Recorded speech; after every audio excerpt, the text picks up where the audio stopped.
மீட்டெடுத்து பிறவி அறுத்து ஆட்கொள்ளும் கருணையினால் கூத்து இயற்றும் நடராச பெருமான் ஆடியருளும் சபைகள் 5.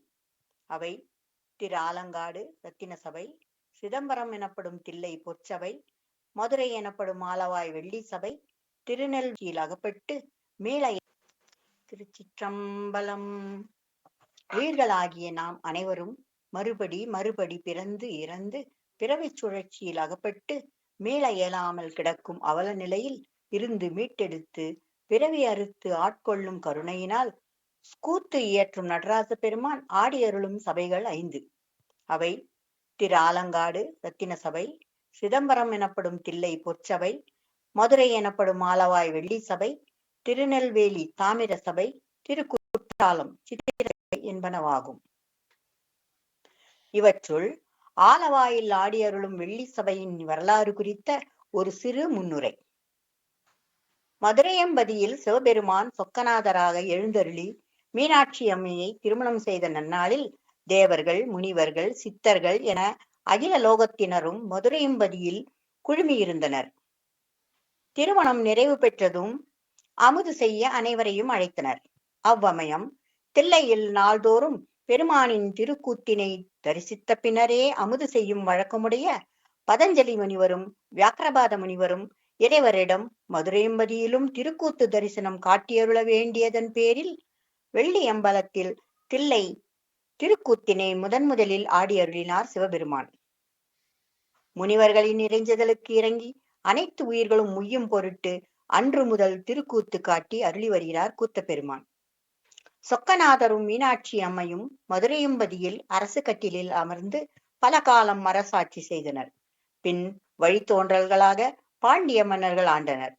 அவர்களுள் ராஜசேகர பாண்டிய மன்னனின் அன்புக்கு இறங்கி அருட்கருணை செய்து மதுரையம்பதியின் வெள்ளி அம்பலத்தில் கால் மாற்றி ஆடியருளிய வரலாற்றை நாடகமாக இங்கே கண்டு களிக்க உள்ளோம். தில்லையில் இடது திருவடியை தூக்கி ஆடியுள்ள கூத்தப்பெருமான் மதுரையில் வலது திருவடியை தூக்கி ஆடியுள்ள அருள்நிலை வந்தெய்திய வரலாறு இங்கே இதோ நாடக வடிவில். திருச்சிற்றம்பலம். அருள் தரும் அங்கையர்கண்ணி அம்மை உடனுரை அருள்மிகு ஆலவாய் அண்ணல் அணியடிகள் போற்றி போற்றி. திருவிளையாடல் புராணம் 24 கால்மாறி ஆடிய படலம். தன்னார் தமிழளிக்கும் தன்பாண்டி நாட்டினிலே திருநீற்று நெறி நின்று சிவபரம் பொருளை அன்புடன் வழிபட்டு நீதி தவறாது அரசாட்சி புரிந்து வந்த பாண்டிய மன்னர்கள் மரபினிலே வந்துதித்த விக்கிரம பாண்டிய மன்னனின் குமாரனான ராஜசேகர பாண்டியன் அரியணையில் அமர்ந்திருந்த காலம் அது. ராஜசேகர பாண்டியன் தனது மூதாதையர்களைப் போலவே ஆழ்ந்த சிவபக்தியும் நல்ல தர்ம சிந்தனையும் சிறந்த ஒழுக்க நெறியும் கொண்டு விளங்கினான். அவன் சகல கலாவல்லவன். ஆயக்கலைகள் 64னுள் பரதம் தவிர மற்ற 63 கலைகளில் அற்புதமான தேர்ச்சி பெற்றவன். காட்சி 1. இடம் மன்னன் அரசவை. அவையினர் சூழ மன்னர் அரியணையில் அமர்ந்திருக்கிறார்.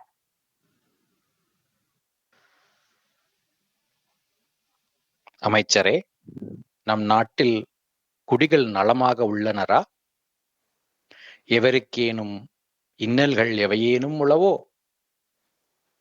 மன்னா, அங்கையர்கண்ணி அம்மையுடன் இருந்து மேலோர்க்கும் மேலான சோமசுந்தர கடவுள் அரசாட்சியாய் அருளாட்சி செய்த மாதவம் செய்த பாண்டிய மண்ணில் அவருடைய அருளாணையின் வண்ணம் செங்கோல் செலுத்தி வரும் தங்கள் அரசாட்சியில் குடிகளுக்கு குறைவருமோ?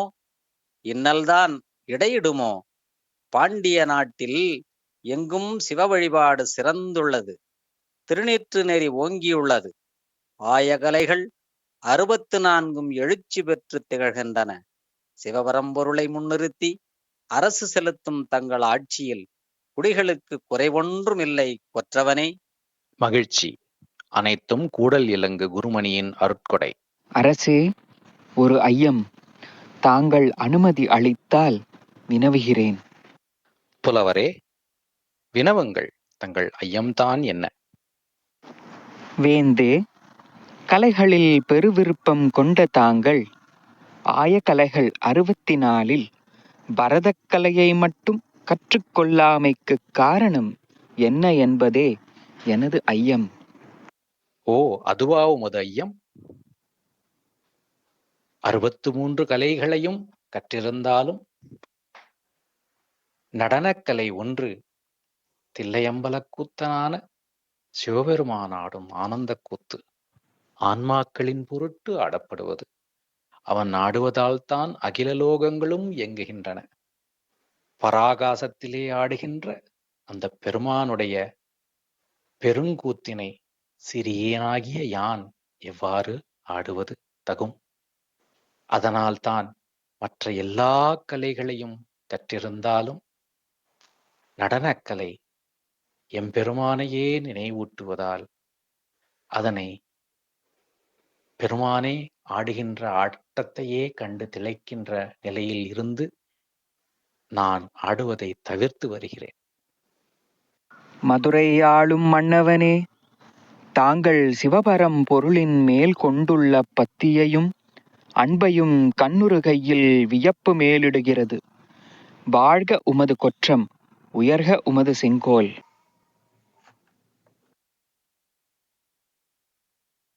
மன்னனின் இந்த முடிவை மாற்ற சோமசுந்தர பெருமான் தனது திருவிளையாடலை தொடங்கினார்.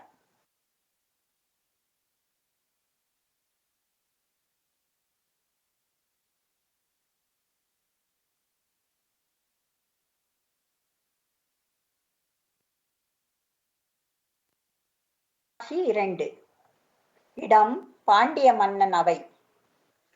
சோழ மன்னன் கரிகார் பெருவளத்தானின் அவைப்புலவர் பாண்டிய மன்னன் ராஜசேகரனின் பத்தியையும் வீரத்தையும் கலைத்திறனையும் கேள்வியுற்று அவனை நேரில் கண்டுவர பேரவா கொண்டு சோழ நாட்டினின்றும் புறப்பட்டு பாண்டிய நாடு வந்து சேர்ந்தார்.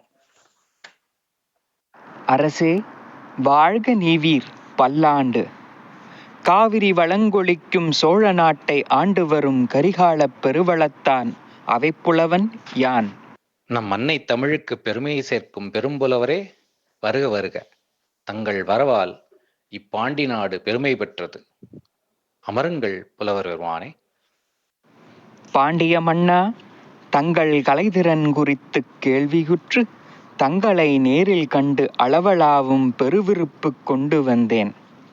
அரசே, எங்கள் மன்னன் கரிகாலப் பெருவளத்தானும் ஆயக்கலைகள் 64 கற்றுத் தேர்ந்தவர். அப்படியா? நன்று, மிக்க மகிழ்ச்சி. இறைவன் ஆடுகின்ற திருக்கூத்து, அந்த திருக்கூத்தினை உயிர்களெல்லாம் உய்ய பேரண்டத்திலே ஆடுகின்றான். அப்படி உணர்வின் கண் நேர்வரும் சிவபோகத்தினை நம் போன்ற எளிய உயிர்கள் உய்யும் பொருட்டு உருவின் கண்ணும் ஆடுதல் பொருட்டு திருச்சிற்றம்பலத்திலே நடனக்கூத்து ஆடுகின்றான். அந்த நடனத்தை கண்டு அந்த கலையை வடிவமாக பரத முனிவர் கொடுத்ததே பரதக்கலை. பாவம், ராகம், தாளம் ஆகிய மூன்றும் ஒன்று கூடிய அந்த பரதக்கலையை இறைவன் ஆடுவதை காண்பதே இன்பம். தாண்டவம் செய்யும் கூத்தன் வலக்கையிலே உள்ள துடியின் நாத ஒலியில் படைப்பினை செய்து ஆன்மாக்களின் வல்வினையை இடக்கையில் ஏந்திய நெருப்பில் சுட்டு சாம்பலாக்கி ஆணவ மலத்தினை வலது திருப்பாதத்தினால் மிதித்து ஒடுக்கி உயிர்களுக்கு ஆனந்த அனுபவத்தை எடுத்த திருவடியால் வழங்கி அருளுகிறார். அவர் இயற்றும் திருக்கூத்து உயிர்களின் பிறவி நோய் நீங்குதல் பொருட்டு ஆகும். அம்மை காண அம்பலத்திலே ஆடுகின்ற நடராச பெருமான் ஆடும் நடனத்தை நாம் கண்டுகளிப்பதே சாலச் சிறந்தது. பெருமான் ஆடுகின்ற திருக்கூத்தை நாமும் எங்கே ஆடப்போகுவது? அவருடைய பெருநிலை என்ன? சிறியோங்களாகிய நம் நிலைமைதான் என்ன? அரசே, பரதக்கலைக்கு நீங்கள் ஓர் கலங்கரை விளக்கம். பரதக்கலையின் தத்துவத்திற்கு ஓர் கல்தூண், பரதக்கலையை தாலாட்டும் தொட்டில், பரதக்கலையை அம்பலத்தில் ஆட வைக்கும் பொன்னூஞ்சல், நடனச் சாத்திரத்திற்குத் தாங்கள் ஓர் அறிவு பெட்டகம். இத்தனை உயர்வான தங்கள் திறமையையும் நுட்பமான அறிவையையும் புரிந்து கொள்ளாமல் எமது சோழ மன்னர் தன்னைத்தானே சகலகலா வல்லவன் என்று மார்த்தட்டிக் கொள்கிறார். அது மட்டுமல்ல, பரதத்தை பற்றி ஒன்றும் புரியாதவர் என்று தரைக்குறைவாகவும் பேசுகிறார். ஆனந்த கூத்தனின் திருக்கூத்தினை நாம் ஆடுவது தகாது என்று இருந்தேன். இப்புலவன் நமக்கு சொன்னது நம் பாண்டிய தேசத்திற்கு களங்கம் விளைவிப்பது போல அல்லவா ஆகிவிடுகின்றது. நம் பாண்டிய தேசத்தை களங்கம் வராது காப்பது அரசனாகிய என்னுடைய கடமை அல்லவா? இப்புலவர் சொன்ன சொல்லால் என் மனம் குழப்பமடைகிறதே. சரி, அடியேனும் அந்த அம்பலக்கூத்தனின் திருநடனத்தை, அந்த கலையை ஆடி பழக வேண்டும் என்பதுதான் சிவபெருமானின் சித்தம் போலும். எல்லாம் ஆலவாயண்ணல் சித்தம். அவர் ஆணையை சென்னி மேற்கொண்டு பரதக்கலையையும் கற்க திருவருள் உணர்த்துகிறது. இறைவன் ஆணையை ஏற்று அவர் அருளாகவே அந்த பரதக்கலையை அடியேனும் கற்கிறேன். மிக்க மகிழ்ச்சி அரசே. நன்மைகள் உண்டாகட்டும். தங்கள் நல்லாட்சி என்றும் நிலைக்கட்டும். விடைபெற்றுக் கொள்கிறேன் மன்னவா. தாங்கள் எம் அவைக்கு வந்து சிறப்பித்தமைக்கு மகிழ்ந்து இப்பரிசினை மனவோமுந்து அளிக்கிறோம்.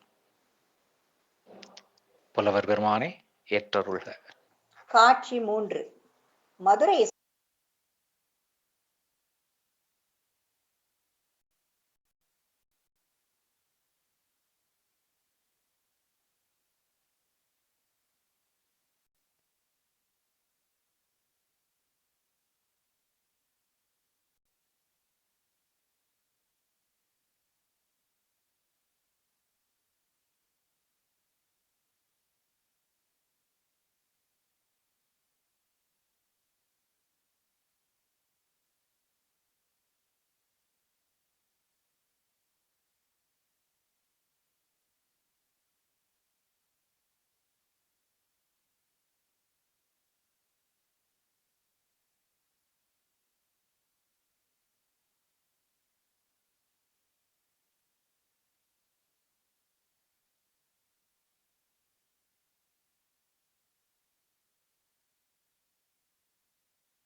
திருக்கோயில் வெள்ளியம்பலம்.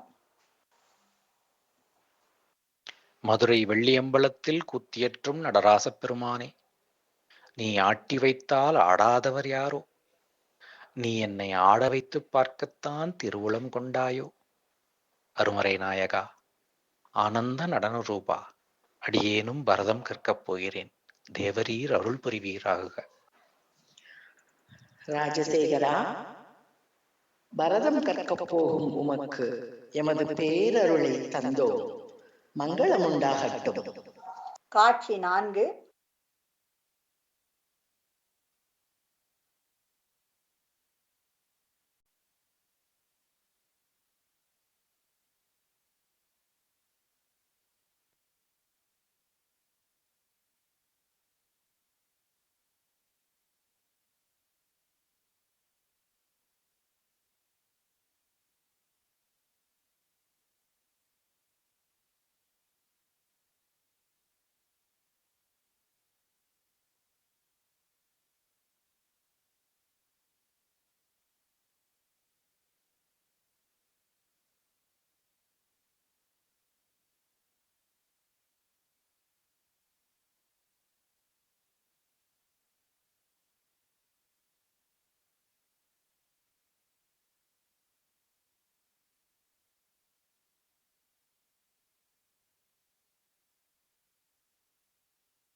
சாத்திரத்தில் தேர்ச்சி பெற்ற பழுத்த அனுபவமுடைய குருவிடம் முறையாக பரதம் பயின்றார்.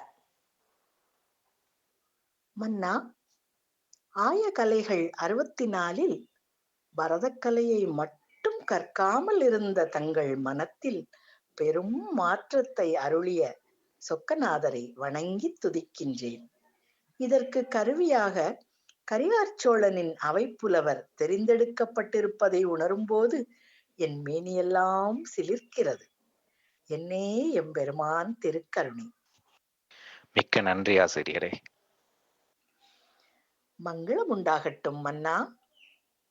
பரதம் என்னும் இத்தெய்வீக கலை கூத்தப்பெருமான் திருவடிகளிலே பிறந்த பெருமையுடையது. மாதவம் செய்த தமிழ் மண்ணிலே 2500 ஆண்டுகளுக்கும் முன்பே தோன்றி இறைவன் அருளால் வளர்ந்து கிளைத்து செழித்து நிற்கும் அற்புதக் கலை பரதம். பாவம், ராகம், தாளம் என்னும் 3இன் கலவையே இக்கலையின் சாரம். முன்னாளில் சதிராட்டம், சந்துக்கூத்து, சின்னமேளம், தாசியாட்டம் என்ற பெயர்களில் திருக்கோயில்களில் இறைவன் திருமுன்பு தேவதாசிகள் இதனை நடத்தி வந்தனர். பின்னாளில் நாட்டிய சாத்திரத்தை அருளிய பரதமுனியின் பெயரிலே இக்கலை பரதம் என்று பெயர் பெற்றது. நாட்டியம், நிருத்தம், நிருத்யம் என்ற 3 பிரிவுகளை உள்ளடக்கியதே பரதம். நிருத்தம் என்பது கால்களின் தாள ஜதி. நிருத்யம் என்பது முக பாவனைகளாலும் முத்திரைகளாலும் சொல்ல வேண்டிய செய்திகளை சொல்வது. நாட்டியம் என்பது நாடகமாகச் சொல்லும் கலை. பரதத்தின் அடிப்படை அடவுகளிலிருந்து இன்று கற்றுத்தருகிறேன் மன்னா. மிக்க நன்றி ஆசிரியரே.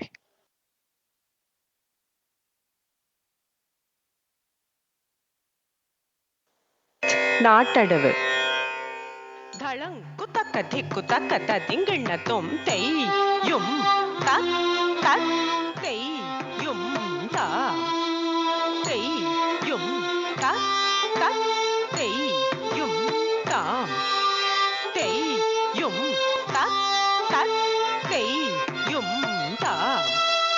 செய்யும் தத் தத் செய்யும் தாம் செய்யும் தத் தத் செய்யும் தாம் செய்யும் தத் தத் செய்யும் தாம் செய்யும் தத் தத் செய்யும் தாம் செய்யும் தத் தத் செய்யும் தாம்.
பரதக்கலையில் தேர்ச்சி பெற்றார்.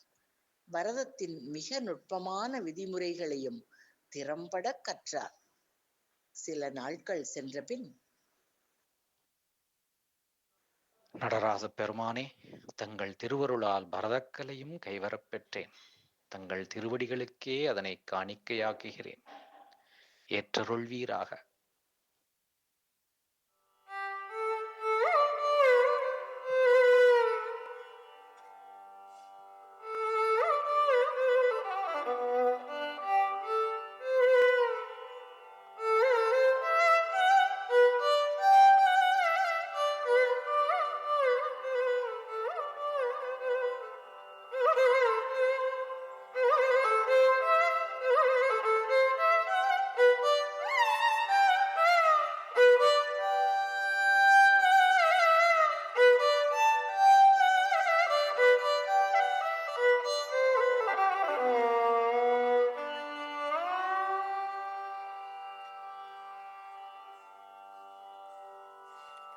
Nadredadim tananam tadaradani nadredretum nadredretum retililana nadredadim tananam tadaradani nadredretum nadredretum retililana nadredadim tananam tadaradani nadredretum nadredretum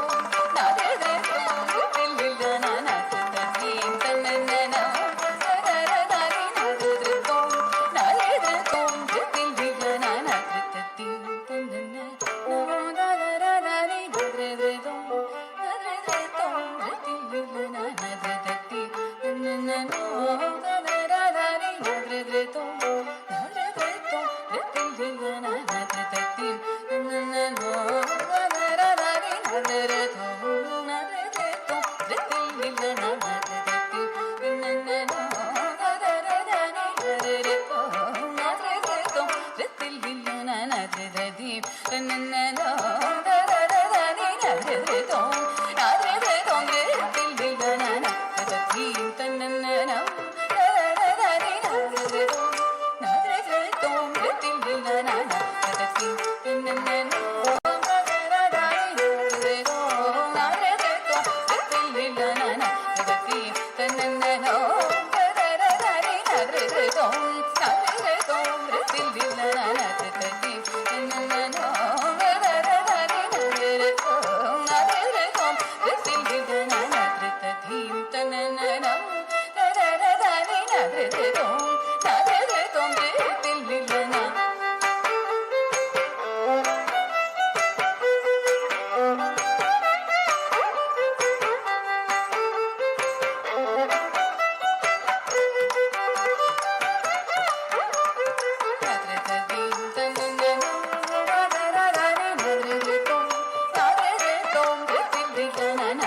இந்த கூத்தை கற்கும்போது எனது கால்களிலும் உடம்பிலும் இத்தனை சோர்வும் வலியும் ஏற்படுகின்றது.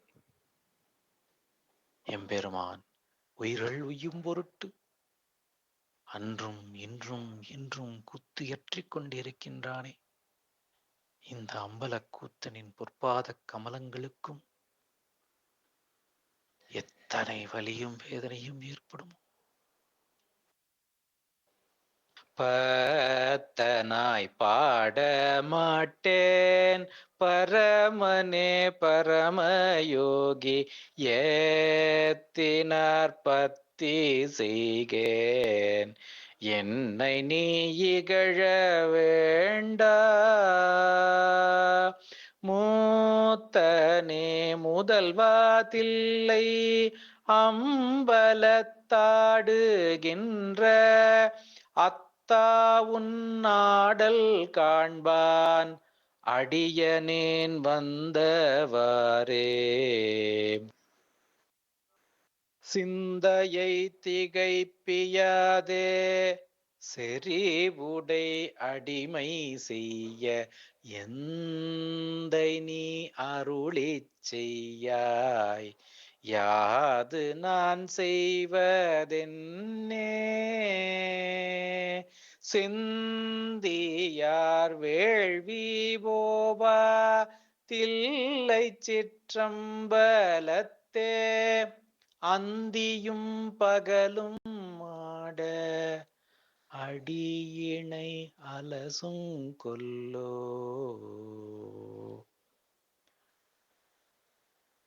வெள்ளியம்பலக் கூத்தில் ஆடுகின்ற நடராசப் பெருமானே, பரதம் ஆடும்போது பாதங்கள் நோவதனை அடியேன் எப்படி பொறுத்து கொள்ள முடியும்?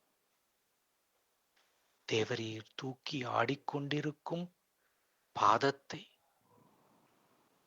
நிலத்தில் ஊன்றி சற்றே ஓய்வாக ஏற்கனவே ஊன்றியிருக்கும் பாதத்தை மேலே தூக்கி ஆடி அருள வேண்டும். எளியேன் காணும்படியாக திருவடி மாற்றி திருநடனம் புரிதல் வேண்டும். எளியேனின் இந்த பிரார்த்தனைக்கு ஐயன் திருவுள்ளம் இறங்காவிடில் என் உயிர் பிரிவது திண்ணம்.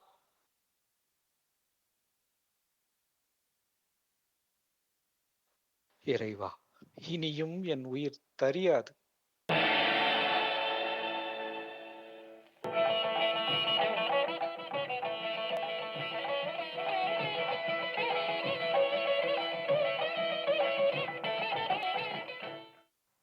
அன்பன் இன்னலுற இனியும் தரியாத கூத்தபிரான் வலக்காலை தூக்கி எடுத்து கால் மாற்றி நின்று ஆடி அருளினான். ஆட்கொண்டருளிய எம்பெருமானை நிலம் கிடந்து சேவித்து தொழுது பணிந்தார் மன்னர். கருணை கடலே, தேவரீருடைய கால் திருநிலத்தில் மாற்றி ஊன்றி எளியேன் பிரார்த்தனையினும் பொருட்டும் நடனமாடிய இந்த வைபோகத்தை அடியார்கள் அனைவரும் என்றும் கண்டுகளிக்கும் வண்ணம் எப்போதும் இத்தோற்றத்துடனேயே இம்மதுரை எம்பதியில் எழுந்தருளி அடியார்களுக்கு கருணை புரிய வேண்டும். அவ்வாறே அருள் செய்தோம். கூடல் மாநகரத்து ஆடவல்லானின் அற்புத நடனத்தைக் கண்டு பேரானந்த பெருவெள்ளத்தில் மூழ்கினான் மன்னன். மன்னனது அன்பு வேண்டுகோளை நடன சபாபதி ஏற்றுக்கொண்டு இன்றளவும் மதுரையம்பதியில் கால்மாறி நடம் புரியும் திருமேனியோடு தரிசனம் தருகிறார் வெள்ளியம்பலத்திலே. இவ்வரு திருவிளையாடல் புராணத்தில் 24வது படலமாகிய கால்மாறி நாடிய படலத்தில் இடம்பெற்றுள்ளது. பத்தி வலையில் தானே வந்து படும் எளிவந்த பிரானாகிய ஆலவாய் அண்ணலை தரிசிக்கச் செல்லும் அன்பர்கள் அனைவரும் வலப்பாதம் தூக்கி ஆடி அருளி நிற்கும் வெள்ளியம்பல கூத்தனையும் மறவாது கண்டு வழிபாடு செய்து உய்வு பெறுவோமாக. தென்தில்லை மன்றினுள் ஆடி போற்றி, கூடல் இலங்கு குருமணி போற்றி. திருச்சி.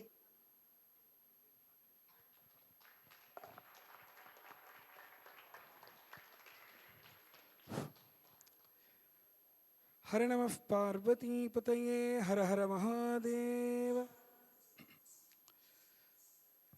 ಮೀನಾಕ್ಷಿ ಸುಂದರೇಶ್ವರರ ಕಲ್ಯಾಣ ಮಹೋತ್ಸವ ನಡೆದಿರತಕ್ಕಂತಹ ಈ ದಿನದಂದು ಸಂಜೆ ಈ ಆಂಡರಸು ಉಳವಾರ ತಿರುಪಣಿ ಕುಳುವರು ಒಂದು ತುಂಬ ಉತ್ತಮವಾಗಿರತಕ್ಕಂತಹ ಕೈಂಕರ್ಯವನ್ನು ಮಾಡಿದ್ದಾರೆ.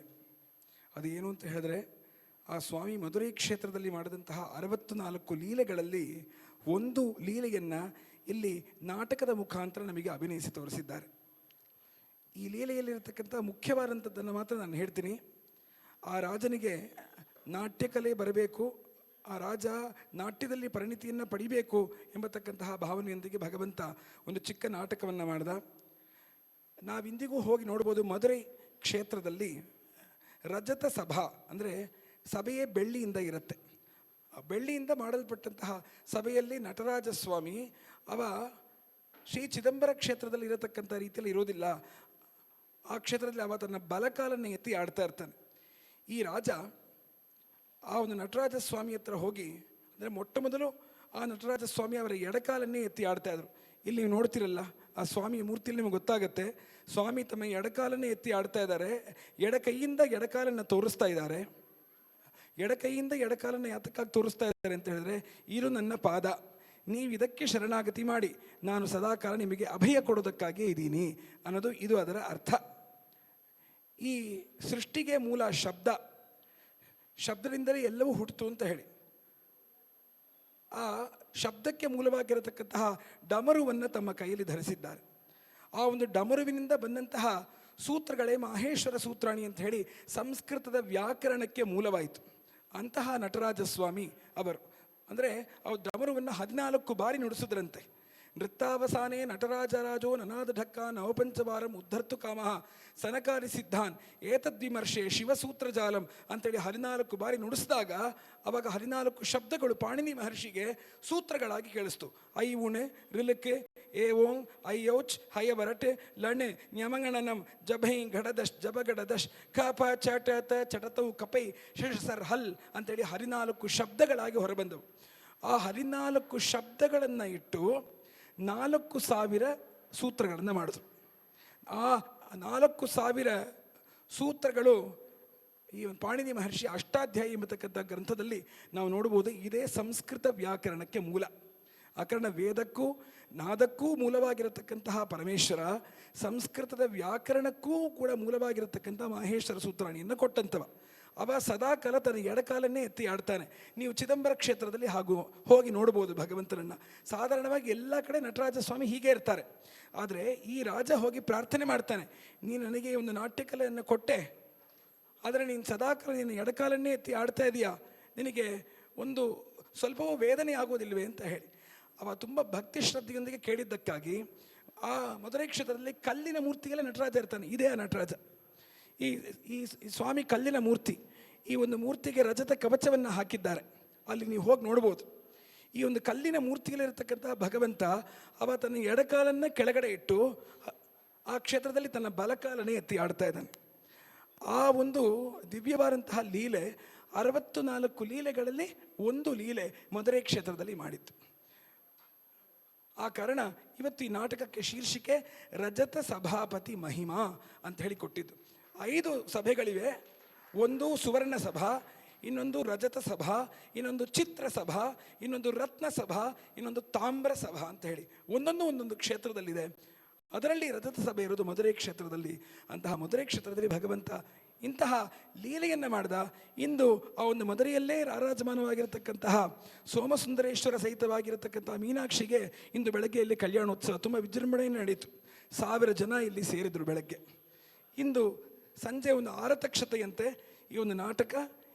ಈಗ ಮುಂದೆ ಸದ್ಯೋಜಾತ ವಾಮದೇವ ಅಘೋರ ತತ್ಪುರುಷ ಈಶಾನ ಎಂಬತಕ್ಕಂತಹ 5 ಮುಖಗಳುಳ್ಳಂತಹ ಪರಮೇಶ್ವರನಿಗೆ ಇಲ್ಲಿ ಈ ವೇದಿಕೆ ಮೇಲೆ 5 ಜನರು ದೊಡ್ಡ ವಿದ್ವಾಂಸರು ಸೇರಿ ಇಲ್ಲಿ ಒಂದು ಕಚೇರಿಯನ್ನು ಸ್ವಾಮಿಗೆ ಸಮರ್ಪಣೆ ಮಾಡಲಿದ್ದಾರೆ. ಅದರ ಒಂದು ಪೂರ್ವಭಾವಿಯಾಗಿ ಈ ಒಂದು ನಾಟಕವನ್ನು ಈ ಆಂಡರಸು ಉಳವಾರ ತಿರುಪಣಿ ಕುಳು ಅವರು ತುಂಬ ಶ್ರದ್ಧೆಯೊಂದಿಗೆ ಮಾಡಿದ್ದಾರೆ. ಅವರ ಶಿವಭಕ್ತಿ ತುಂಬ ಅಪರಿಮಿತವಾಗಿರತಕ್ಕಂಥದ್ದು. ಹೇಗೆ ನಾಯನ್ಮಾರ್ಗಳು ಶಿವಭಕ್ತಿಯನ್ನು ಮಾಡಿದ್ರೋ ಅಂತಹ ರೀತಿಯಲ್ಲಿ ಅವರು ಶಿವಭಕ್ತಿಯನ್ನು ಮಾಡ್ತಾ ಜೀವನ ಮಾಡ್ತಾ ಇದ್ದಾರೆ. ಇಷ್ಟಕ್ಕೂ ಎಲ್ಲರ ಜೀವನ ತುಂಬ ಸಿಂಪಲ್ ಆಗಿರತಕ್ಕಂಥದ್ದು. ಆದರೆ ಅವರ ಧ್ಯೇಯ ಇದೆಯಲ್ಲ, ಅದು ತುಂಬ ಮಹತ್ತರವಾಗಿರ್ತಕ್ಕಂಥದ್ದು. ಅಂತಹ ಧ್ಯೇಯಕ್ಕೆ ನಾವು ಒಂದು ಒಳ್ಳೆಯ ಕರಘೋಷವನ್ನು ಕೊಡಲೇಬೇಕು. ಅವರ ಧ್ಯೇಯ ಮುಂದೆ ಇದೇ ರೀತಿ ಬೆಳೀಲಿ, ಅವರ ಮುಖಾಂತರ ಇನ್ನು ಹಲವಾರು ಜನರಿಗೆ ಈ ಶಿವಭಕ್ತಿ ಪಸರಿಸಲಿ ಎಂಬತಕ್ಕಂಥ ಪ್ರಾರ್ಥನೆಯನ್ನು ಮಾಡಿಕೊಳ್ತಾ ಈ ಒಂದು ಆಂಡರಸು ಉಳವಾರ ತಿರುಪಣಿ ಕುಳುವರಿಗೆ ನಮ್ಮ ಮಹಾಶಿವರಾತ್ರಿ ಮಹೋತ್ಸವ ಮಂಡಳಿಯ ವತಿಯಿಂದ ಹೃತ್ಪೂರ್ವಕವಾದ ಧನ್ಯವಾದಗಳನ್ನು ಸಮರ್ಪಣೆ ಮಾಡ್ಕೊಳ್ತೀವಿ. ಅದು ಮಾತ್ರವೇ ಅಲ್ಲ, ನಟರಾಜ ಪತ್ತು ಅಂಥೇಳಿ ನಟರಾಜನ ಒಂದು ದಿವ್ಯವಾಗಿರತಕ್ಕಂತಹ ವೈಭವವನ್ನು ಸಾರತಕ್ಕಂತಹ ಅದ್ಭುತವಾಗಿರತಕ್ಕಂತಹ ನಾಟ್ಯವನ್ನು ಈ ಮಗು ತುಂಬ ಚೆನ್ನಾಗಿ ಮಾಡಿಕೊಡ್ತು. ಆ ಕಾರಣ ಅವರಿಗೂ ಕೂಡ ಸ್ವಾಮಿಯ ಕೃಪೆ ಪೂರ್ಣವಾಗಿರಲಿ ಎಂಬತಕ್ಕಂಥ ಪ್ರಾರ್ಥನೆಯನ್ನು ಮಾಡ್ತಾ ಅವರೆಲ್ಲರಿಗೂ ಭಗವಂತನ ಕೃಪೆ ಸದಾಕಾಲ ಇದ್ದು ಅನುಸ್ಯೂತವಾಗಿ ಗಂಗಾ ನದಿಯಂತೆ ಅವರ ಈ ಶಿವಭಕ್ತಿಯ ಪಯಣ ಮುಂದೆ ಸಾಗಲಿ ಎಂಬತಕ್ಕಂಥ ಪ್ರಾರ್ಥನೆಯನ್ನು ಮಾಡಿಕೊಳ್ತಾ ಸ್ವಸ್ತಿ. ಶ್ರೇಯಾಂಸಿ ಭೂಯಾಂಸಿ ಸಮುಲ್ಸನ್. ಅವರೆಲ್ಲರೂ ಕೂಡ ಬಂದು ಇಲ್ಲಿ ಭಗವಂತನ ಪ್ರಸಾದವನ್ನು ಸ್ವೀಕರಿಸಬೇಕಾಗಿ ಪ್ರಾರ್ಥನೆ.